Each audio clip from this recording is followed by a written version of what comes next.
আপনার কি মনে হয় যে ত্রিপুরা মাতা দল রাজ্যের উপজাতিদের ভুল স্বপ্ন দেখাচ্ছে, ভুল পথে হাঁটাচ্ছে তাদেরকে? আমি বলবো ভুল পথে হাতাচ্ছে এরকম বলবো না, তাদের কারণ দাবিও তো মানা হচ্ছে। আমরা কিছুদিন দেখেছি তারা 3 মাসের মধ্যে, 6 মাসের মধ্যে, 10 মাসের মধ্যে পদ করে ক্ষমতা এসে তারা এমএলএ 13টা তো নিয়ে এসেছেন। কারণ অনেক দিন সিপিএম এবং কংগ্রেস এবং বিজেপিও এই বাউতাবাজি দেওয়ার কারণেই মহারাজকে ওরা বিশ্বাস করে। কারণ এখন মহারাজই একজন যেটি ঠিকভাবে পরিচালনা করছে। মহারাজা উনি সত্য কথা বলছে, উনি তো বাঙালিদের তো খেদাই নাই, শুধু বলেছে সাংবিধানিক অনুসারে, গণতন্ত্র অনুসারে তাদেরকে একটা কোনো সাংবিধানিক অধিকার দেওয়ার জন্য।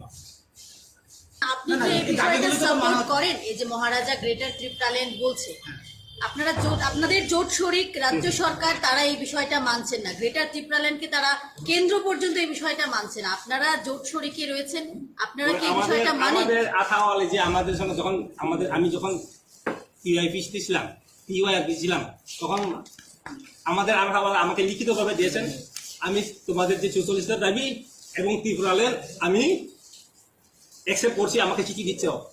তাহলে আমি আমাদের প্রেসিডেন্ট যখন মানছি, আমরা মানবো না কেন? আমরা মানি গ্রেটার ত্রিপুরাল্যান্ড।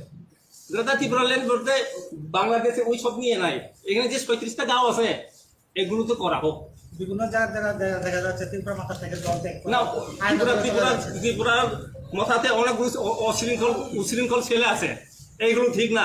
তারা নিজের হাতে তুলে আমি মধ্যে রাজার সঙ্গে কথা হয়, চেয়ারম্যানের সঙ্গে কথা হয়, এগুলো করা ঠিক না, এরপরে বন্ধ হয়ে যায়।